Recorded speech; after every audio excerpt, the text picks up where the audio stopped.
Hello दोस्तों, नमस्कार, good evening. आप सभी का बहुत बहुत स्वागत है हमारे यूट्यूब चैनल कैरियर परिवार में। दोस्तों, आप सभी का सहायक शिक्षा विकास पदाधिकारी का क्लास आपकी चल रही है, निरंतर क्लास चल रही है और इसमें हम लोग सामाजिक विज्ञान और साइंस के महत्वपूर्ण प्रश्न कर रहे हैं, जिसमें हम लोग 26 टेस्ट हो गया है। आज होगा इसका टेस्ट नंबर आपका 27 और इसमें टॉप 50 प्रश्न आपका कराया जा रहा है दोस्तों। और ये सारे जो टेस्ट हो रहे हैं आपके एनसीईआरटी पर आधारित है और बीपीएससी के पैटर्न पर आधारित है, कि क्योंकि इसका जो एग्ज़ाम होगा वो बीपीएससी के द्वारा ही लिया जाएगा और जो क्लास होती है वो रात में 9 बजे से आपकी होती है दोस्तों। एग्ज़ाम में पूछे जाने वाले प्रश्न है, क्योंकि जो प्रीवियस ईयर का क्वेश्चन है वो अधिकतर क्वेश्चन आप लोग को यहाँ पर करवाया जाता है और बीपीएससी में खास करके प्रीवियस ईयर आपको बहुत ज़्यादा एग्ज़ाम में पूछा जाएगा। अगर आपको इसके संबंधित आपको पीडीएफ नोट्स चाहिए तो आपको नंबर दिया गया है जहाँ से आप हमें कांटेक्ट कर सकते हैं। यहाँ पर सारे पीडीएफ नोट्स आपको उपलब्ध हो जाएगा। अभी ऑफ़र है आपका मात्र 399 रुपया, जहाँ आपको सारे मटेरियल मिल जाएंगे और जो आगे क्लास होगी वो भी निरंतर आपको मिलते रहेगा, है ना। उसका कोई भी अलग से चार्ज आपको नहीं लगेगा। चलिए दोस्तों, आज की क्लास हम लोग शुरू करते हैं। ठीक है, आज की क्लास का पहला सवाल देखते हैं। फटाफट सभी लोग आ जाइए, है ना। बहुत दिनों से आपकी क्लास जो है वो बंद थी, है ना। इधर 3-4 दिनों से क्लास लगभग नहीं हुई थी, थोड़ा सा कुछ डिस्टरबेंस की वजह से, है ना। तो चलिए, और अभी देखिए, अभी इसकी वैकेंसी नहीं आई है। हम लोग आराम से इसकी तैयारी फ़िलहाल करते चलते हैं ना, कोई हड़बड़ाहट नहीं है, आराम से इसकी तैयारी करते हैं। और लेकिन हाँ, आप इतना याद रखिए, कम से कम 1 घंटा आप डेली समय दीजिए। पीछे देखिए 26 क्लास हम ले लिए हैं, उसका रिवीजन भी आप लोग ज़रूर कर लीजिएगा, है ना। और ये है आज का 27वां टेस्ट आपका, ठीक है। और इसमें हम लोग लास्ट में वन लाइनर भी देखते हैं, महत्वपूर्ण वन लाइनर में देखिए आपको पूरा हिस्ट्री आपको करवा दिया गया है ना। पूरा हिस्ट्री आपका दोस्तों वन लाइनर आपको करवा दिया गया है, जो महत्वपूर्ण था 26 टेस्ट में। अब जो 27वां टेस्ट है ना, 25 टेस्ट तक आपका हिस्ट्री कराया गया था वन लाइनर में। लास्ट में हम लोग 5 मिनट देखते हैं, 10 मिनट, है ना। उसमें आपको महत्वपूर्ण जो भी हर एक टॉपिक से आपको करवाया गया है। अब ज्योग्राफी चल रहा है आपका वन लाइनर, उसके बाद पॉलिटी करेंगे, उसके बाद आपका फिजिक्स केमिस्ट्री बायोलॉजी का भी करेंगे। चलिए, आज का पहला सवाल का आप लोग जवाब दे दीजिए कि निम्नलिखित विचारकों में से कौन से विचारक जो है वो महिला समानता में विश्वास नहीं रखते थे, है ना। वो कौन से विचारक थे जो महिला समानता में विश्वास नहीं रखते थे। ऑप्शन है आपका प्लूटो, अरस्तु, प्लूटो और मिल, अरस्तु और हीगेल, मिल और वेरी वाल्स्टोक्राफ्ट और प्लूटो और मैरी वालस्टोनक्राफ्ट। क्या होगा दोस्तों, बताइएगा। कौन से विचारक जो थे वो महिला समानता में विश्वास नहीं रखते थे, पहला का आंसर क्या होगा। देखिए, पहला का जो आंसर होगा, काफ़ी ये अच्छा सवाल है, बी नंबर हो जाएगा। मैं डायरेक्ट आंसर आपको बताता हूँ, इसका आंसर जो होगा आपका आंसर नंबर बी हो जाएगा। अरस्तु और हीगेल जो है ऑप्शन के अनुसार ये जो विचारक हैं ये महिला समानता में विश्वास नहीं रखते थे। बाकी जो आपको ऑप्शन दिख रहा है ये महिला समानता में विश्वास रखते थे, ध्यान रखना है। दूसरा प्रश्न देखते हैं आपको। दूसरा सवाल है कि योगाचार दर्शन किससे संबंधित है दोस्तों। योगाचार दर्शन किससे संबंधित है ना। ऑप्शन है, फटाफट ऑप्शन पढ़िए और जवाब दीजिए। जैन धर्म, शैव धर्म, वैष्णव धर्म या बौद्ध धर्म। सेकेंड का क्या होगा। देखिए, योगाचार जो दर्शन है ये संबंधित है आपको हमारे बौद्ध धर्म, और बौद्ध धर्म दोस्तों आपका बहुत इंपॉर्टेंट है, याद रखिएगा बौद्ध धर्म से संबंधित, क्योंकि एग्ज़ाम में ज़रूर 1 सवाल या 2 सवाल बौद्ध धर्म से ज़रूर पूछेगा 100%। जैन धर्म से भी आपको 1 आध सवाल पूछ सकता है ना। उसके अलावा आपको ईसाई धर्म से भी पूछ सकता है, हिंदू धर्म से भी पूछ सकता है, क्योंकि इन सभी धर्मों का जननी जो है वो आपका बिहार भूमि है, ठीक है। तो बौद्ध धर्म के बारे में ध्यान रखना है। इसका जो आंसर हो जाएगा योगाचार दर्शन बौद्ध धर्म। अगला प्रश्न चलते हैं, प्रश्न नंबर है आपका 3 नंबर। कह रहा है कि शिक्षा की समाप्ति के बाद किया जाने वाला संस्कार क्या था, है ना। शिक्षा की समाप्ति के बाद किया जाने वाला संस्कार था विद्यारंभ, वेदारंभ, समापवर्तन या फिर सीमांतोन्नयन। क्या होगा दोस्तों, इसका आंसर क्या होगा, बताइएगा। थर्ड का, देखिए 3 का आंसर हो जाएगा आपका समापवर्तन। ऑप्शन नंबर आपका सी हो जाएगा, ठीक है। ऑप्शन नंबर सी हो जाएगा, बिल्कुल सही। अगला प्रश्न चलते हैं। प्रश्न नंबर है आपका 4 नंबर की मगध साम्राज्य के किस शासक को श्रेनिक के नाम से जाना जाता था? वेरी इंपॉर्टेंट सवाल है, याद रखना है ना। श्रेनिक के नाम से किनको जाना जाता था? मगध साम्राज्य का वो कौन सा शासक था? बिंबिसार था, शिशुनाग था, अजातशत्रु था या बिंदुसार था? 4 का क्या होगा दोस्तों? श्रेनिक जो कहा जाता था वो बिंबिसार को कहा जाता था। ठीक है, किसको कहा जाता था? बिंबिसार, याद रखना है, बिंबिसार हर्यक वंश। अगला प्रश्न है आपका 5 नंबर। सत्य सहासिका सूत्र की रचना किसने की थी दोस्तों? है ना, सत्य सहासिका सूत्र, इसकी रचना किसने की थी? अश्वघोष, नागार्जुन, भास और पतंजलि। 5 का क्या होगा बताइएगा जल्दी से। 5 का सत्य सहासिका सूत्र का जो रचना किया गया है ये नागार्जुन के द्वारा किया गया है। ऑप्शन नंबर हो जाएगा आपका बी नंबर। ठीक है, ऑप्शन नंबर बी। नेक्स्ट प्रश्न है आपका प्रश्न नंबर 6 नंबर। वीडियो को थोड़ा आप लोग लाइक भी कर दीजिएगा और चैनल पर नए हैं तो चैनल को सब्सक्राइब कर लेना है ताकि आपको डेली दोस्तों 9 बजे से जो क्लास होती है उसका नोटिफिकेशन आपको मिल सके। कह रहा है कि दिल्ली सल्तनत के किस शासक ने सिजदा और पैबोस जैसी प्रथाएं शुरू की थी? वेरी वेरी इंपॉर्टेंट सवाल है ना। सिजदा और पैबोस की प्रथा किनके द्वारा शुरू किया गया था बताइएगा दोस्तों?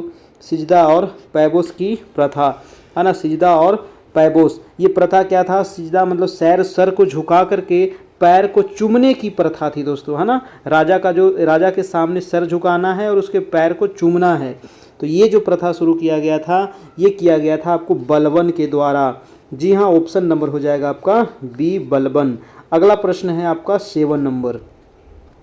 कह रहा है कि निम्न राजपूत राज्यों में से कौन संधि के द्वारा ब्रिटिश राजनीतिक प्रभाव में आया? है ना, कौन सा वो राजपूत था जो दोस्तों संधि के द्वारा, है ना, ब्रिटिश राजनीतिक प्रभाव में आया था? क्या होगा? करौली, बीकानेर, जयपुर या जोधपुर? 7 का आपका जो राइट आंसर हो जाएगा वो हो जाएगा आपका करैली, ऑप्शन नंबर ए। ठीक है, करैली। अगला प्रश्न है आपका स्वदेशी आंदोलन का उद्देश्य क्या था दोस्तों? स्वदेशी आंदोलन कब हुआ था? तो आपको याद होगा 1905 ईस्वी, है ना। 1905 ईस्वी स्वदेशी आंदोलन का ये उद्देश्य क्या था? भारत की छवि को विदेश में बढ़ावा देना या विदेशी वस्तुओं का तिरस्कार करना या हिंदी भाषा को प्रचारित करना या स्थानीय शासक की व्यवस्था करना? 8 का जो आपका आंसर हो जाएगा वो हो जाएगा विदेशी वस्तुओं को तिरस्कार करना। ये मेन उद्देश्य था आपका किसका? तो स्वदेशी आंदोलन का, याद रखना है। अगला प्रश्न है आपका 9 नंबर। 1857 के विद्रोह के दौरान भारत में ब्रिटिश महिलाओं को समर्पित एक पेंटिंग इन मेमोरियम किसने बनाई थी? है ना, 1857 के समय दोस्तों भारत में ब्रिटिश महिलाओं को समर्पित एक पेंटिंग था इन मेमोरियम। जी ना, ये पेंटिंग था इन मेमोरियम। इसको किसने बनाई थी ये आपसे पूछ रहा है। क्या होगा? तो 9 का हो जाएगा आपका Joseph Noel pattern, option number D हो जाएगा। ठीक है, जोसेफ नोएल पैटर्न। ये सारे प्रश्न आपको बीपीएससी के पैटर्न के आधार पर भी लिया गया दोस्तों, और एनसीईआरटी आपको बेस्ट ये सारे प्रश्न आपको कराए जा रहे हैं। और बीपीएससी के द्वारा जो क्वेश्चन पूछा जाता है वो एनसीईआरटी ही बेस्ट आपको क्वेश्चन रहता है, और उसी के क्वेश्चन बैंक के आधार पर ये करवा रहे हैं, क्योंकि क्वेश्चन बैंक से हमेशा बहुत सारा क्वेश्चन आपको लड़ता है। ठीक है, आपको देखिए करेंट अफेयर भी करवाया जाएगा। उसके अलावा जब ये नोटिफिकेशन आ जाएगा तो उसमें क्लियर हो जाएगा कि उसमें और क्या क्या चीज़ आपको एग्जाम में पूछा जाएगा। इतना तो कंफर्म है कि आपको करेंट अफेयर तो रहेगा ही रहेगा। उसके अलावा जो सामान्य अध्ययन है, सामान्य विज्ञान है, वो तो आपको रहेगा ही रहेगा। ठीक है, तो फिलहाल इस चीज़ को तो हम कंप्लीट कर ले। इसके बाद कितना मैथ पूछेगा, क्या रीजनिंग पूछेगा, हिंदी पूछेगा, इंग्लिश पूछेगा, क्या पूछेगा, उस अनुसार से फिर आगे की तैयारी हम लोग करेंगे। प्रश्न है आपको कि मछलीवाड़ा का युद्ध कब लड़ा गया था दोस्तों? बताइएगा, मछलीवाड़ा का युद्ध कब लड़ा गया था? जनवरी 1543, मई 1545, मई 1555 या जून 1556? तो इसका राइट आंसर हो जाएगा मई 1555 में ये लड़ा गया था, ऑप्शन हो जाएगा सी। अगला प्रश्न है आपका, देखिए नंबर आपको दिया गया है जहां से आप हमारे व्हाट्सएप ग्रुप में जुड़ सकते हैं। यहाँ पर आपको सारे मटेरियल प्रोवाइड हो जाएंगे। अभी जितना क्लास हुआ है उसका PDF है, वीडियो है, है ना, नोट्स है, सब चीज़ आपको यहाँ पर मिल जाएगा। और आगे जो क्लास होगी वो सब चीज़ आपको मिलते रहेगा। तो इसी नंबर पर आपको अभी मात्र ऑफ़र 399 चार्ज है, ठीक है। जब ये वैकेंसी आएगी तो फिर ये बढ़ जाएगा। अभी तक जब तक वैकेंसी नहीं आती है ये चार्ज इतना ही रहेगा, है ना। तो जब तक आप जुड़ सकते हैं, वैकेंसी आने के बाद ये चार्ज आपकी इंक्रीज हो जाएगी। चलिए अगला प्रश्न है आपका प्रश्न नंबर 11 नंबर, कह रहा है कि इलाहाबाद की प्रथम संधि किनके बीच हुई थी दोस्तों। इलाहाबाद की प्रथम संधि जो हुई थी ये किनके बीच में हुई थी। शाह आलम द्वितीय और लॉर्ड वारेन हेस्टिंग्स, शुजाउद्दौला और लॉर्ड क्लाइव, सिराजुद्दौला और लॉर्ड क्लाइव, शाह आलम द्वितीय और लॉर्ड क्लाइव। क्या होगा दोस्तों, इलाहाबाद की प्रथम संधि पूछ रहा है तो 11th का हो जाएगा आपका option number D, Shah Alam द्वितीय और लॉर्ड क्लाइव के बीच में हुआ था आपका इलाहाबाद की प्रथम संधि। याद रखना है, ऑप्शन नंबर डी हो जाएगा। मुस्लिम लीग ने मुक्ति दिवस कब मनाया था दोस्तों, बहुत इंपॉर्टेंट सवाल है, बताइएगा। मुस्लिम लीग ने मुक्ति दिवस, कई बार एग्जाम में आ चुका है मुक्ति दिवस, है ना। तो मुक्ति दिवस जो बनाया गया था ये मुस्लिम लीग ने कब मनाई थी ये बताना है। इसका जो आंसर हो जाएगा, कांग्रेस मंत्रिमंडलों के इस्तीफा देने पर यह मनाया गया था। ऑप्शन हो जाएगा आपका बी नंबर, ठीक है, ऑप्शन नंबर बी नंबर। अगला है कि सहायक संधि स्वीकार करने वाला दूसरा राज्य कौन था दोस्तों। जी हाँ, सहायक संधि को स्वीकार करने वाला दूसरा राज्य पूछ रहा है ना। मैसूर, अवध, हैदराबाद और सिंधिया। प्रथम कौन था, प्रथम भी मैंने कई बार आप लोग को बताया हूँ, बताइएगा कि प्रथम राज्य कौन था सहायक संधि के द्वारा शामिल होने वाला, स्वीकार करने वाला, ठीक है। तो दूसरा हमसे यहाँ पर पूछ रहा है, दूसरा जो होगा वो होगा मैसूर, ठीक है। दूसरा कौन था, वो था आपका मैसूर। अगला प्रश्न है आपका प्रश्न नंबर 14 नंबर, 14 नंबर सवाल कह रहा है दोस्तों कि नवकलेवर उत्सव किस राज्य से संबंधित है। नवकलेवर, है ना, नवकलेवर उत्सव जो है ये किस राज्य से संबंधित है। असम से, पश्चिम बंगाल से, सिक्किम से या ओडिशा से। क्या होगा 14 का, जल्दी बताइएगा। देखिए 14 का आपका आंसर हो जाएगा, नवकलेवर उत्सव जो मनाया जाता है दोस्तों ये मनाया जाता है आपको ओडिशा राज्य में, ठीक है। ओडिशा में मनाया जाता है, याद रखिएगा ओडिशा में। और ओडिशा में ही दोस्तों आपको भारत के सबसे बड़े खारे पानी की झील है, आपको चिल्का झील, याद रखना है ओडिशा में ही है। अगला प्रश्न है आपका 15 नंबर, प्रोग्रामिंग लैंग्वेज जावा का आविष्कार किन के द्वारा किया गया था। वेरी इंपॉर्टेंट सवाल है। प्रोग्रामिंग लैंग्वेज जो जावा है इसका आविष्कार किसके द्वारा हुआ था। जेम्स आपको गोसलिंग के द्वारा, जाफ हटसन के द्वारा, चार्ल्स सिमोनी के द्वारा या पॉल एलन के द्वारा। क्या होगा, देखिए 15 का आपका आंसर हो जाएगा आपका James Gosling, option number A हो जाएगा आपका, ठीक है, याद रखना है। अगला प्रश्न है आपका कि बाड़ा लाचा ला दर्रा किस राज्य केंद्र शासित प्रदेश में। देखिए दर्रा क्या होता है, तो जैसे कि ये दो पहाड़ हैं, है ना, ये दो पहाड़ हैं आपका, दो पर्वत है और इसके बीच में जो रास्ता होता है दोस्तों इसी को कहते हैं आपको दर्रा, ठीक है। तो ये किस राज्य और केंद्र शासित प्रदेश में है, बाड़ा लाचाला दर्रा, है ना, सिक्किम, जम्मू कश्मीर, लद्दाख या हिमाचल प्रदेश। 16 का आंसर हो जाएगा आपका हिमाचल प्रदेश में आपका, ठीक है, याद रखना है कहाँ है, हिमाचल प्रदेश में। अगला प्रश्न है कि निम्न में से दक्षिण अफ्रीका की प्रशासनिक राजधानी कौन सी है। साउथ अफ्रीका, है ना, दक्षिण अफ्रीका के ही का आपका खिलाड़ी, क्रिकेट खिलाड़ी एबी डिविलियर्स है, तो इसके प्रशासनिक राजधानी पूछ रहा है। देखिए दक्षिण अफ्रीका की 3 राजधानियां हैं, है ना, दक्षिण अफ्रीका की 3 राजधानियां, कौन कौन राजधानी है आप लोग कमेंट करके बताइएगा, है ना। एक प्रशासनिक है ना, तो एक आपका वित्तीय राजधानी है, ठीक है। तो प्रशासनिक राजधानी कौन सा है, तो 17 का जो आंसर हो जाएगा आपका प्रिटोरिया हो जाएगा, ठीक है। प्रिटोरिया जो है ये प्रशासनिक राजधानी है साउथ अफ्रीका की। अगला प्रश्न है आपका 18 नंबर, 18 नंबर है कि उमियम झील किस राज्य में है, ये बताइएगा। उमियम झील, है ना, उमियम झील जो है ये किस राज्य में है, मणिपुर, मेघालय, मिजोरम या नागालैंड। तो ये 18 का आंसर हो जाएगा आपका ऑप्शन नंबर मेघालय। जी हाँ, मेघों का घर ये मेघालय है और मेघालय में ही दोस्तों विश्व की सबसे अधिक वर्षा होने वाला जगह का नाम है मासिन राम, है ना। मासिन राम जो है ये विश्व की सबसे अधिक वर्षा होने वाली जगह है, मेघालय में ही है। मेघालय में ही 3 गो पहाड़ी आपको पता होगा, गारो, खासी, जयंतिया, है ना, गारो है, खासी है और जयंतिया है, ठीक है। यही तीनों पहाड़ी के वजह से यहाँ पर सबसे अधिक बारिश होती है, याद रखना है। अगला प्रश्न देखिएगा 19 नंबर, 19 है कि सूक्ष्म जीवों के उपयोग द्वारा धूल और समुद्र के उन क्षेत्रों का जो पीड़कनाशों, तेल, विलायकों द्वारा प्रदूषित हो गए हैं, उपचार करने की प्रक्रिया को क्या कहते हैं? सुपोषण कहते हैं, नाइट्रीकरण कहते हैं, अमोनीकरण कहते हैं, या फिर जैविक उपचार कहते हैं। तो इसको कहा जाता है दोस्तों जैविक उपचार। ऑप्शन नंबर हो जाएगा आपका डी नंबर। ठीक है, ऑप्शन नंबर डी। चलिए नेक्स्ट है प्रश्न है आपका 20 नंबर। वीडियो को थोड़ा लाइक भी कर दीजिएगा आप लोग, और अगर कुछ सुझाव देना चाहते हैं तो वो भी आप दे सकते हैं। प्रश्न है आपका कि रबड़ और सिनकोना किस प्रकार की वनस्पति है? बहुत इंपॉर्टेंट है ना, रबड़ और सिनकोना।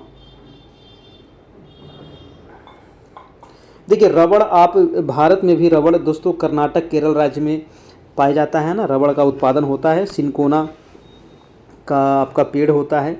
ठीक है, तो बताइए कि ये किस प्रकार का वनस्पति है? 20 का आंसर हो जाएगा आपका।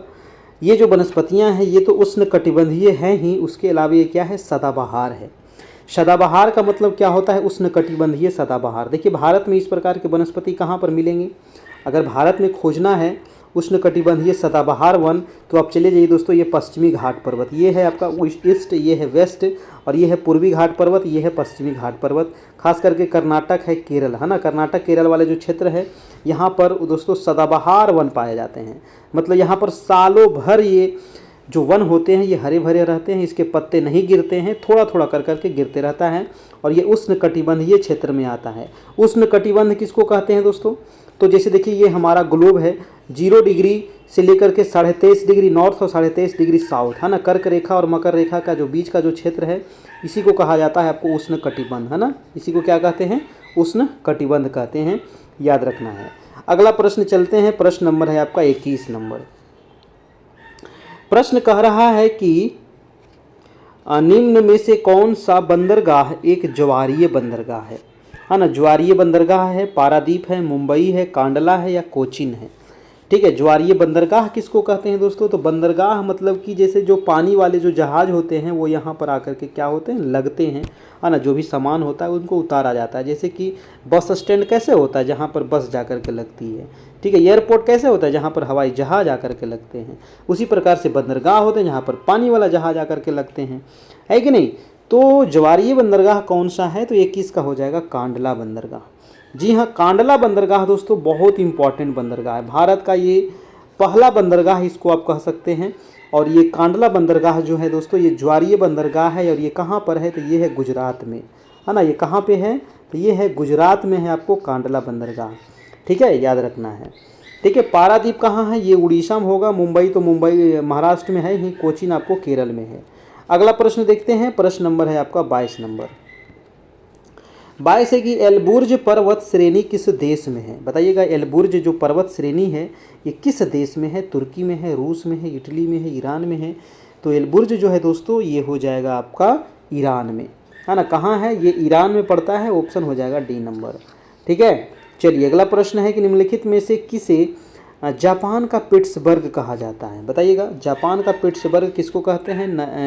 नागोया, ओसाका, क्योटो, या फिर यावाटा है ना। ये नाम है शहर का, ये जापान के शहर हैं है ना, गजब गजब नाम है। तो इसका जो आंसर हो जाएगा वो हो जाएगा यावाटा। ठीक है, यावाटा जो है दोस्तों ये कहा जाता है जापान का पिट्सबर्ग है ना, ऑप्शन नंबर डी। नेक्स्ट है आपका कि फारस की खाड़ी एवं ओमान की खाड़ी जोड़ती है। जी हाँ, फारस की खाड़ी बहुत बढ़िया प्रश्न है।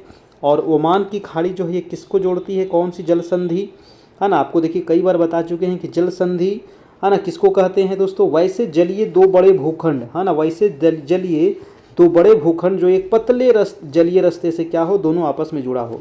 मान लो ये बहुत बड़ा जल वाला क्षेत्र है, ये भी बहुत बड़ा जल क्षेत्र है ना, ये दोनों एक पतला रास्ता से जुड़ा हुआ है, तो इसको कहते हैं आपको जल संधि। और ये फारस की खाड़ी मान लो ये है, ओमान की खाड़ी मान लो ये है, और ये दोस्तों जल संधि का क्या नाम है जो ये दोनों के जड़ को आपको जोड़ता है? तो इसको कहते हैं आपको हारमुज जल संधि। किसको कहते हैं? इसको क्या कहते हैं? हारमुज जल संधि कहते हैं, ऑप्शन नंबर हो जाएगा डी। अगला प्रश्न है कि निम्न में से कौन सा देश स्कैंडिनेवियाई देश के अंतर्गत नहीं आता है? बताइएगा, स्कैंडिनेवियाई देश के अंतर्गत कौन नहीं आता है? नॉर्वे, स्वीडन, आयरलैंड, डेनमार्क है ना। तो स्कैंडिनेवियाई देश के अंतर्गत जो नहीं आता है वो हो जाएगा आपका आयरलैंड, इसमें ऑप्शन के अनुसार नहीं आता है। जबकि नॉर्वे है, स्वीडन है, डेनमार्क इसमें आता है। ऑप्शन हो जाएगा दोस्तों आपको सी नंबर। नेक्स्ट प्रश्न है आपका 26 नंबर। 26 नंबर कह रहा है कि कोई वस्तु सफ़ेद रंग की इसलिए दिखाई देती है क्यों, है ना। कोई वस्तु सफ़ेद रंग की क्यों दिखाई देती है भाई, तो कह रहा है कि सभी तरह के रंग को परावर्तित कर देती है सफ़ेद रंग, या फिर सभी तरह के रंग को अवशोषित कर लेती है, या फिर सभी रंग को परावर्तित करती है, सभी रंग को अवशोषित करती है। क्या होगा आपका 26 का, देखिए 26 का हो जाएगा आपका option number A. Option number A बिल्कुल सही है कि सभी तरह के रंग को ये क्या करती है, परावर्तित कर देती है। इसके वजह से कोई वस्तु सफ़ेद रंग दिखाई देती है। अगला प्रश्न है आपका 27 नंबर। 27 नंबर टेस्ट है और 27 नंबर प्रश्न कह रहा है कि पूर्ण आंतरिक परावर्तन की घटना कब संभव होती है, जब प्रकाश जाता है। पूर्ण आंतरिक परिवर्तन कब होता है दोस्तों, बहुत बढ़िया प्रश्न है। पूर्ण आंतरिक परिवर्तन विरल से सघन माध्यम में जाने पर, या सघन से विरल में जाने पर, या सघन से सघन में जाने पर, या विरल से विरल में जाने पर। तो 27 का हो जाएगा आपका सघन से विरल में जाने पर दोस्तों पूर्ण आंतरिक परावर्तन होता है। ऑप्शन नंबर बी हो जाएगा। नेक्स्ट सवाल है आपका सवाल नंबर आपका 28 कि दाब के बढ़ने से ध्वनि की चाल क्या होती है। बहुत ही इंपॉर्टेंट सवाल है ना। दाब के बढ़ने से ध्वनि की चाल पर क्या प्रभाव पड़ता है, बढ़ जाता है, घट जाता है, या पहले बढ़ती है और फिर घटती है, या परिवर्तित रहती है। तो दाब बढ़ेगा तो ध्वनि की चाल जो होती है वो आपको दोस्तों इससे कोई फर्क नहीं पड़ेगा। ऑप्शन नंबर डी हो जाएगा आपका। अगला प्रश्न है आपका 29 नंबर।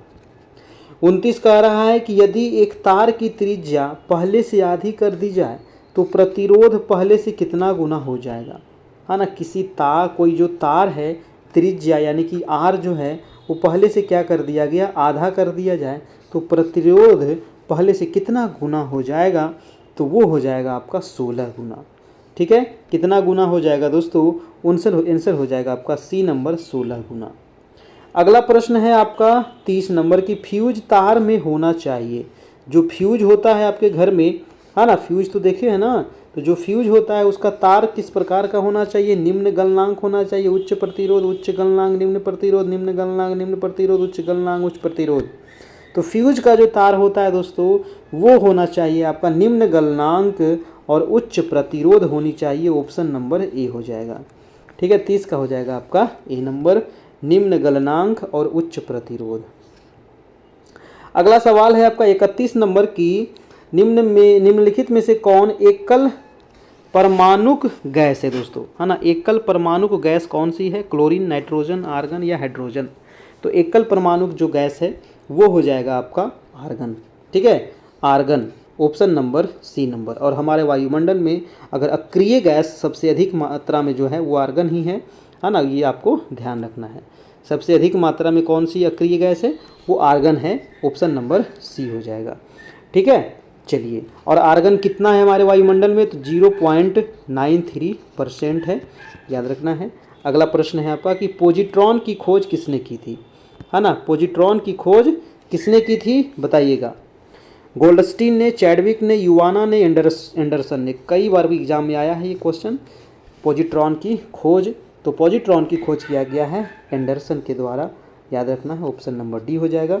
अगला प्रश्न चलते हैं, प्रश्न नंबर है आपका 33 नंबर। 33 नंबर प्रश्न कह रहा है मेरे भाई कि रेयॉन, है ना, रेयान जो है ये किससे निर्मित होता है ना। रेयान किससे निर्मित होता है, एथिलीन से, प्रोपिलीन से, सेलुलोज से या प्रोटीन से। तो 33 का हो जाएगा आपका सेलुलोज से। ठीक है, क्या हो जाएगा, सेलुलोज से। अगला सवाल है आपका सवाल नंबर 34 नंबर। 34 कह रहा है कि देखो निम्न में से किसे हॉर्न सिल्वर कहा जाता है ना। किसे हॉर्न सिल्वर कहते हैं, मर्क्यूरी क्लोराइड को, या फिर सिल्वर ऑक्साइड को, सिल्वर क्लोराइड को, या सिल्वर नाइट्रेट को। हॉर्न सिल्वर किसको कहते हैं दोस्तों, 34 का आपका आंसर हो जाएगा सिल्वर क्लोराइड को, है ना। ऑप्शन नंबर हो जाएगा सी नंबर। अगला प्रश्न है आपका 35 नंबर की निम्न में से किस अम्ल का प्रयोग पेट्रोलियम के शुद्धिकरण में किया जाता है। पेट्रोलियम के शुद्धिकरण में किस अम्ल का प्रयोग होता है, सल्फ्यूरिक अम्ल, नाइट्रिक अम्ल, कार्बनिक अम्ल या हाइड्रोक्लोरिक अम्ल। 35 का हो जाएगा सल्फ्यूरिक अम्ल। जी हाँ, सल्फ्यूरिक अम्ल का प्रयोग होता है पेट्रोलियम के शुद्धिकरण में।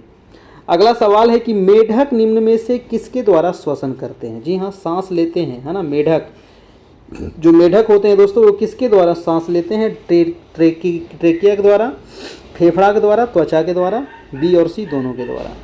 36 का आंसर हो जाएगा फेफड़ा और त्वचा दोनों के द्वारा। ऑप्शन नंबर हो जाएगा डी नंबर।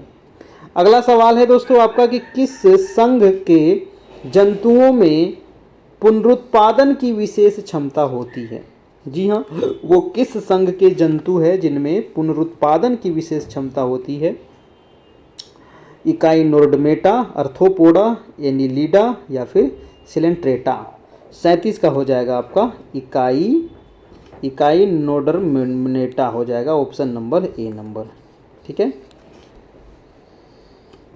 अगला प्रश्न है आपका कि टेकोफेरॉल। जी हाँ, बहुत बढ़िया सवाल है आपका, है ना। कई बार मिलाने के लिए भी पूछता है। टेकोफेरॉल जो है ये किस विटामिन का रासायनिक नाम है ना। टेकोफेरॉल बताइएगा दोस्तों, टेकोफेरॉल किसका है ना। तो 38 का क्या हो जाएगा आपका विटामिन ई, है ना। विटामिन ई हो जाएगा आपका रासायनिक नाम होता है टेकोफेरॉल, याद रखिएगा। और विटामिन डी का रासायनिक क्या नाम क्या होता है, जल्दी से बताइएगा। अगला प्रश्न है कि मुस्लिम समुदाय के लिए पृथक निर्वाचन मंडल का गठन किस अधिनियम के द्वारा किया गया। मुस्लिम समुदाय के लिए पृथक निर्वाचन मंडल मतलब अलग निर्वाचन मंडल का जो गठन हुआ था, ये किस अधिनियम के द्वारा हुआ था। बहुत ही इम्पोर्टेंट सवाल है ना। भारत परिषद अधिनियम 1909। तो बिल्कुल सही दोस्तों, आपका भारत परिषद अधिनियम 1909 के द्वारा ही हुआ था। ऑप्शन नंबर ए बिल्कुल सही है। अगला प्रश्न है आपका 40 नंबर। कह रहा है निम्न में से कौन संविधान सभा के मूल अधिकार उप समिति के अध्यक्ष थे। कौन संविधान सभा के जो मूल अधिकार उप समिति के अध्यक्ष कौन थे। तो हरीशचंद्र मुखर्जी, जेबी कृपलानी, सरदार पटेल या जवाहरलाल नेहरू। इसका हो जाएगा जेबी कृपलानी, है ना, जेबी कृपलानी। अगला प्रश्न है आपका कि 41 नंबर देखिएगा कि संयुक्त राष्ट्र सुरक्षा परिषद में कितने अस्थायी सदस्य होते हैं। देखिए, संयुक्त राष्ट्र सुरक्षा परिषद में से तो अस्थायी पूछ रहा है, 5 है, 8 है, 10 है, 15 है। अस्थायी कितने होते हैं, तो 41 का हो जाएगा आपका 10, है ना। अस्थायी जो होते हैं 10 होते हैं। और इनका जो कार्यकाल होता है ये 2 वर्ष का होता है। 2 वर्ष के बाद ये चेंज हो जाता है, फिर दूसरा देश को इसका सदस्य बनाया जाता है दोस्तों। और अगर पूछता कि अस्थायी सदस्य कितने हैं, है ना, तो अस्थायी कितने हैं, 5 है। अमेरिका, ब्रिटेन, रूस, चीन, फ्रांस, है ना। कौन कौन देश है, अमेरिका, ब्रिटेन, रूस, चीन, फ्रांस, ये दोस्तों आपको अस्थायी सदस्य हैं आपका। अगला प्रश्न है आपका 42 नंबर की भारतीय संविधान का निम्न में से कौन सा भाग संविधान की आत्मा कहा जाता है। जी हाँ, हमारे संविधान में दोस्तों कितने भाग हैं, तो 22 भाग हैं, है ना। तो 22 भाग में किसको संविधान का आत्मा कहते हैं, है ना, संविधान का आत्मा। तो संविधान का आत्मा कहा जाता है प्रस्तावना को। ठीक है, प्रस्तावना को कहा जाता है संविधान का आत्मा, याद रखना है ना। और भीमराव अंबेडकर ने संविधान का आत्मा किसको कहा है, तो अनुच्छेद 32 को। जी हाँ, ये देखिए 2 प्रकार का सवाल पूछेगा। एक तो कहेगा कि भारतीय संविधान का आत्मा किसको कहते हैं, तो प्रस्तावना को। लेकिन अगर यहाँ पर जोड़ दिया जाए कि भीमराव अंबेडकर ने संविधान का आत्मा किसको कहे हैं, तो अनुच्छेद 32 को, संवैधानिक उपचारों के अधिकार को। ठीक है, तो दोनों क्वेश्चन में थोड़ा सा का डिफरेंस है और घुमा के आपको पूछता है। अगला प्रश्न है 43 कि भारतीय संविधान के किस अनुच्छेद में यह उल्लेख किया गया है कि भारत के प्रत्येक नागरिक को अपनी विशिष्ट भाषा, लिपि एवं संस्कृति को बनाए रखने का अधिकार होगा। अनुच्छेद 26, 28, 29, 30।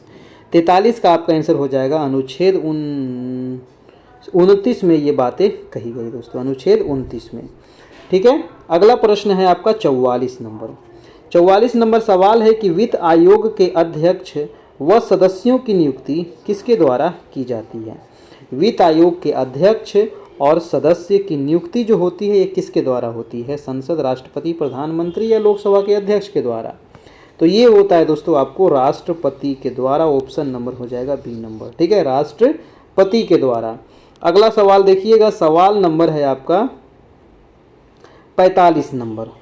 45 नंबर प्रश्न कह रहा है कि प्रत्येक 2 वर्ष बाद राज्यसभा के कितने सदस्य सेवानिवृत्त हो जाते हैं, ये बताइएगा। बहुत ही इम्पोर्टेंट सवाल है ना। प्रत्येक 2 साल बाद राज्यसभा के जो सदस्य होते हैं वो सेवानिवृत्त होते जाते हैं, उनके जगह पे दूसरे आ जाते हैं। तो कितने होते हैं दोस्तों प्रत्येक 2 साल बाद? तो ये होते हैं 1/3, है ना। जितने टोटल सीट हैं उसके 1/3 जो सदस्य हैं दोस्तों वो सेवानिवृत्त हो जाते हैं, उनकी जगह पर दूसरा निर्वाचित होते हैं, है ना। अगर एक सवाल यहाँ से पूछेगा कि इसका तो आंसर हो जाएगा हमारा ए नंबर, है ना। एक पूछेगा कि जो राज्यसभा के सदस्य होते हैं इनका कार्यकाल कितना होता है, तो 6 वर्ष का होता है, ठीक है।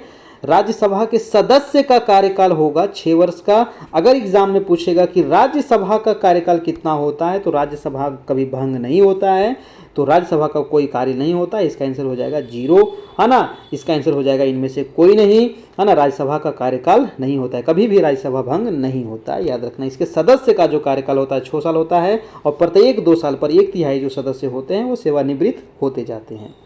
अगला प्रश्न है कि निम्न में से कौन राज्यसभा में विपक्ष के पहले नेता थे? जी हाँ, राज्यसभा में विपक्ष के पहले नेता कौन थे? तो वो थे आपको श्याम नंदन मिश्रा जी, है ना, श्याम नंदन मिश्रा। अगला है कि नमेरी नेशनल पार्क किस राज्य में स्थित है, बताइएगा। नमेरी नेशनल पार्क किस राज्य में है? असम, सिक्किम, मेघालय या मणिपुर?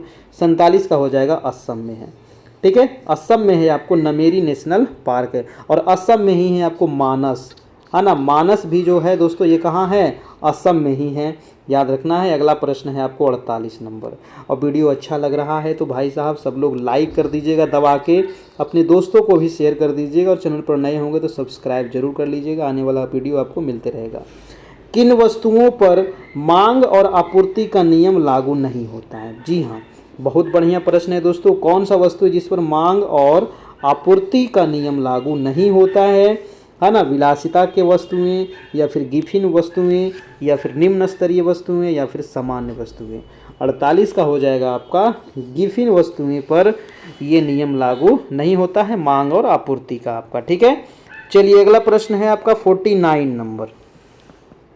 49 सवाल कह रहा है कि संविधिक तरलता अनुपात के संबंध में कौन सा सही नहीं है? सांविधिक तरलता अनुपात के संबंध में कौन सा सही नहीं है? जल्दी से ऑप्शन पढ़िए और इसका जवाब दीजिए। कह रहा है कि इसका प्रयोग बैंक उपभोक्ता को ऋण देने के उद्देश्य से नहीं कर सकते, ये गलत है। इसे बैंक सोना, नगद या सरकारी प्रतिभूतियों के रूप में रख सकती है, नहीं। इसे बैंक अनिवार्य रूप से नगद में आरबीआई के पास रख सकती है दोस्तों, ये आपका सही हो जाएगा। ऑप्शन नंबर सी बिल्कुल सही है कि इसे जो होता है बैंक है ना अनिवार्य रूप से कहाँ रखेगा, तो आरबीआई के पास रखेगा।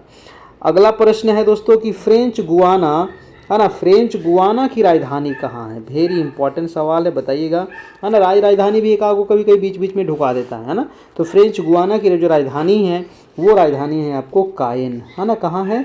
कायन है, ऑप्शन हो जाएगा आपको बी नंबर।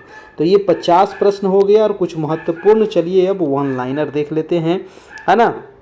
देखिए आज का जो वन लाइनर है दोस्तों, वो पर भारत के प्रमुख दर्रा के बारे में बताइए कि जो दर्रा होता है, एकागो दर्रा आपको एग्जाम में हमेशा जरूर पूछता है, ठीक है। तो चलिए पहला दर्रा देखते हैं। एक तरफ दर्रा दिया गया है, एक तरफ राज्य या केंद्र शासित प्रदेश दिया गया है। जैसे कि जोजिला दर्रा बहुत इंपॉर्टेंट है, ये लद्दाख में पड़ता है जोजिला, है ना।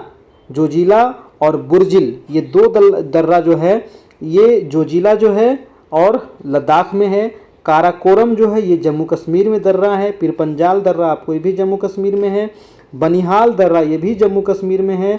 और एक है दोस्तों आपको बुर्जिल दर्रा, ये भी जम्मू कश्मीर में है ना। बुर्जिल दर्रा जम्मू कश्मीर में है। सीप किला दर्रा हिमाचल प्रदेश में है। रोहतांग दर्रा हिमाचल प्रदेश में है। बाड़ा लाचा दर्रा ये भी हिमाचल प्रदेश में है। और लिपुलेख दर्रा उत्तराखंड में है ना। माना दर्रा ये भी उत्तराखंड में है। नीति दर्रा ये भी उत्तराखंड में है। माना, नीति, लिपुलेख, देखिए हम सब एक जगह कर दिए हैं, आप देखे होंगे। जैसे कि जो भी एक लद्दाख का था यहाँ पर, है ना। बाकी जम्मू कश्मीर का सभी दर्रा एक जगह, हिमाचल प्रदेश के जो महत्वपूर्ण दर्रे हैं, बस जितना ये दर्रा हम यहाँ पर है, ज़्यादा नहीं है, 10-15 को दर्रा है, इतना याद कर लीजिएगा। इससे ज़्यादा आपको याद करने की आवश्यकता ही नहीं है। इतना ही दर्रा में से दोस्तों आप अगर नहीं आता इसमें से तो आप ऑप्शन से छाट दीजिएगा, है ना। दर्रा कहाँ पाया जाएगा? जो हमारे पर्वतीय जो राज्य हैं, जो पहाड़ी एरिया है, वहीं पर तो दर्रा होगा ना, है कि नहीं। तो ये दर्रा बस इतना ही 10-15 को दर्रा याद रखिए, काम आपका हो जाएगा। एक सवाल आपका कम से कम सही हो जाएगा, है ना। माना उत्तराखंड, नीति दर्रा उत्तराखंड, नाथुला दर्रा, नाथुला और जलेपला ये बहुत इंपॉर्टेंट है, दोनों सिक्किम में है ना, एक जगह दे दिए हैं। बोमडीला दर्रा अरुणाचल में है, यांगयाप दर्रा ये भी अरुणाचल में है, दीफू दर्रा ये भी अरुणाचल में है, एक तुजू दर्रा मणिपुर में है।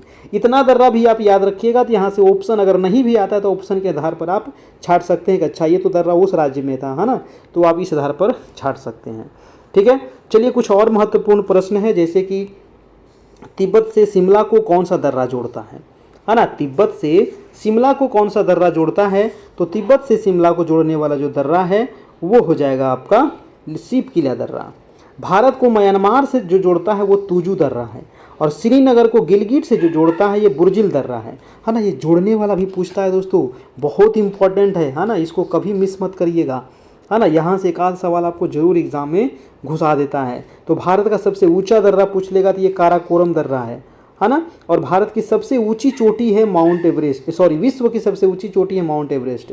और अगर भारत का पूछता कि भारत की सबसे ऊंची चोटी कौन सी है तो वो है K2, है ना। और K2 कहाँ है? तो ये काराकोरम पर्वत पर ही है। काराकोरम जो पर्वत श्रेणी है ना, इसी की सबसे ऊंची चोटी है आपको K2, 8611 मीटर इसकी ऊंचाई है। और विश्व का सबसे ऊंचा चोटी है माउंट एवरेस्ट, है ना, याद रखना है। भारत की सबसे ऊंची देखिए आपको यहाँ पर दे दिया है K2 है ना। भारत की सबसे ऊंची श्रेणी कौन सी है? तो वो हिमालय। हिमालय की सबसे ऊंची जो श्रेणी है वो हिमाद्री हिमालय है। आपको पढ़ाए थे कि जो हमारा हिमालय है ये मुख्य रूप से 3 श्रेणी है ना, महान हिमालय, मध्य हिमालय और शिवालिक हिमालय। ठीक है, महान हिमालय को ही हिमाद्री हिमालय भी कहते हैं, इसी को बृहद हिमालय भी कहते हैं। सबसे ऊपर वाला जो हिमालय है, बीच वाले को मध्य कहते हैं और नीचे वाले को शिवालिक हिमालय कहते हैं। ठीक है, याद रखना है। तो सबसे ऊंचा जो श्रेणी है हिमालय का वो है हिमाद्री, क्योंकि विश्व की जितनी भी बड़ी बड़ी चोटियां हैं ना वो आपको हिमाद्री हिमालय में ही देखने को मिलता है। चाहे माउंट एवरेस्ट हो गया, आपको कंचनजंगा हो गया, ये सारे जो है दोस्तों आपको महान हिमालय में ही है, आपको हिमाद्री हिमालय में ही है, बृहद हिमालय में ही है। सब नाम एक ही है ना, नाम सब एक ही है। ठीक है, अगला है जैसे कामेत है, नामचा परवा है, नंदा देवी, कंचनजंगा, इसी श्रेणी के अंतर्गत आते हैं। किसके श्रेणी के अंतर्गत? तो हिमाद्री हिमालय, इसी को कहते हैं महान हिमालय, इसी को कहते हैं बृहद हिमालय, इसी को कहते हैं ग्रेट हिमालय। ठीक है, हिमालय का नवीनतम भाग जो है वो शिवालिक है। सबसे दक्षिण वाला जो है ना हिमालय का, उसको कहते हैं शिवालिक। ठीक है, सबसे बाद में यही हिमालय बना है आपका। हिमालय उदाहरण क्या है? तो ये हिमालय जो है दोस्तों ये नवीन वलित पर्वत है। वलित का मतलब क्या होता है? मोड़ लिए हुए हैं, है ना। ये सीधा नहीं है, ये क्या है? धनुष की आकृति का ना, धनुष देखते हैं ना इसे मुड़ा हुआ रहता है, तो इस प्रकार से है दोस्तों। ठीक है, ये नवीन कैसा है? वलित पर्वत है, और ये नवीन है। नवीन माने क्या होता है? नया है ना। इस ज़्यादा पुराना नहीं है, क्योंकि इससे पुराने पुराने बहुत सारे पर्वत आपको भारत में मिल जाएंगे। जैसे भारत में है आपको अरावली पर्वत, है ना, ये विश्व की सबसे प्राचीन श्रृंखला है दोस्तों अरावली पर्वत। अब ये अवशिष्ट पर्वत के रूप में गिना जाता है आपको। ठीक है, तो ये हिमालय जो है हमारा नवीन वलित पर्वत है। अरावली की सबसे ऊंची चोटी है आपका गुरु शिखर। अभी मैंने बताया अरावली, ये अरावली कहाँ है? तो ये गुजरात से लेकर के दिल्ली तक आपको फैला हुआ है। और अरावली की सबसे ऊंची चोटी है आपको गुरु शिखर, जिसकी ऊंचाई है 1722 मीटर।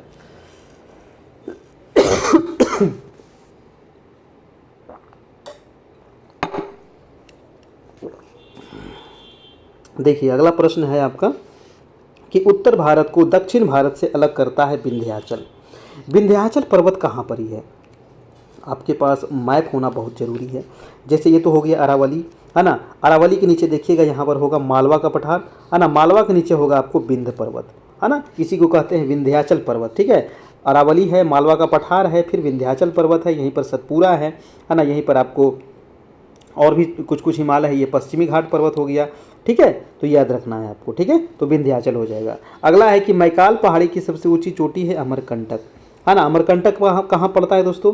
तो अमरकंटक जो है ये है आपको मध्य प्रदेश में। अमरकंटक कहाँ है? ये है आपको मध्य प्रदेश में, है ना, अमरकंटक।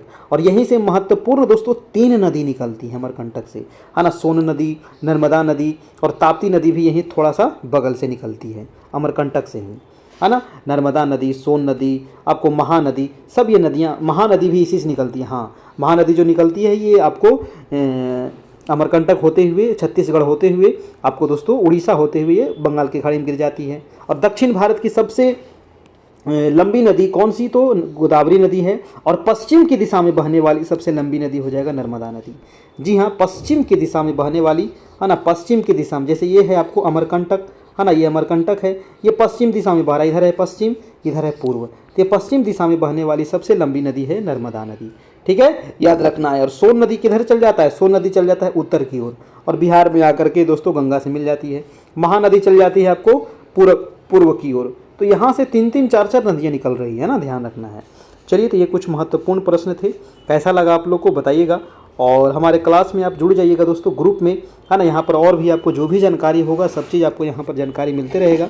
कोई भी अपडेट होगा, है ना, तैयारी से संबंधित, तो इसमें जुड़ने के लिए कुछ ज़्यादा चार्ज नहीं है, बस एक सहयोग राशि आपसे लिया जाता है, ताकि जो इतना जो मेहनत किया जाता है बस उसके लिए आप सहयोग कर दें, बस, और कुछ नहीं चाहिए, है ना। ऐसा नहीं कि आपको 2-4 हज़ार रुपये फी लगेगा, कुछ नहीं, मात्र 399 रुपया ये सहयोग राशि है, जहाँ से आप इसमें जुड़ सकते हैं। हमारे फ़ोन पे, गूगल पे, पेटीएम, किसी भी माध्यम से आप इसमें पे करके जुड़ सकते हैं। ये हमारा नंबर है 7857824310। फ़ोन पे, गूगल पे भी यही है, और व्हाट्सएप भी आपको यही है।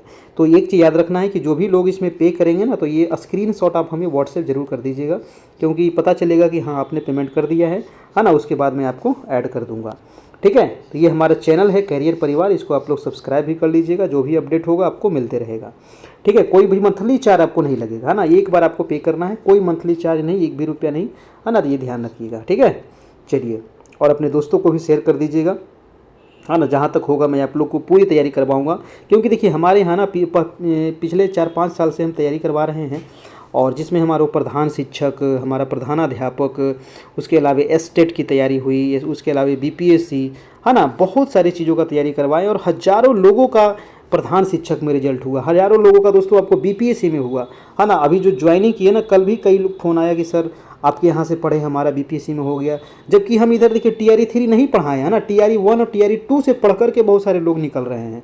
टीआरई 3 पढ़ाने का समय नहीं मिल पाया, टीआरई 1 हम पढ़ाए थे, टीआरई 2 भी पढ़ाए थे, है ना, टीआरई 3 हम टाइम नहीं मिल पाया, क्योंकि हम भी ज्वाइन कर लिए हैं कहीं। ठीक है, तो इसके वजह से टीआरई 4 में अगर समय मिलेगा तो हम पढ़ाएंगे, क्योंकि वो पढ़ाया हुआ सारा हमारा है। जो लोग पढ़ना चाहते हैं तो वो पढ़ लीजिए, वहाँ पर सारा सब्जेक्ट अलग अलग पढ़ाया गया है ना, हिस्ट्री अलग है, ज्योग्राफी अलग है, पॉलिटी अलग है, इकोनॉमिक्स का अलग है, और बहुत अच्छे तरीके से आपको करवाया गया था। ठीक है, तो वहाँ से भी आप तैयारी कर सकते हैं, बीपीएससी जो सहायक शिक्षा विकास पदाधिकारी है उसके लिए, है ना, क्योंकि वो भी आपको बीपीएससी के द्वारा ही एग्जाम हुआ था, और जो आपका सहायक शिक्षा जो होगा ये भी बीपीएससी के द्वारा होगा। ठीक है, तो जो बीपीएससी के टीआरई 1 के लिए, टीआरई 2 के लिए जो तैयारी करवाया गया था, वो भी आप वीडियो देखिएगा, बहुत आपको फ़ायदा होगा। और लगभग दोस्तों 100 से ज़्यादा क्लास उसमें करवाए थे, पूरा तैयारी हुआ था, है ना, और प्रधान शिक्षक का भी आपको पूरा तैयारी चला था। तो बस आप तैयारी करते रहिए, ज़्यादा आपको हड़बड़ाना नहीं है कि हाँ आज क्लास नहीं हुआ तो हम पीछे हो गए, छूट जाएगा, ये होगा, कुछ नहीं होगा, सब चीज़ आपको हो जाएगा यहीं पर। ठीक है ना, बस आराम से 1 आध घंटा आप समय दीजिए, ज़्यादा नहीं, 1 घंटा आप इसमें तैयारी करिए, बाकी तो और भी काम है ना, अगर, क्योंकि बहुत सारा काम है कि नहीं।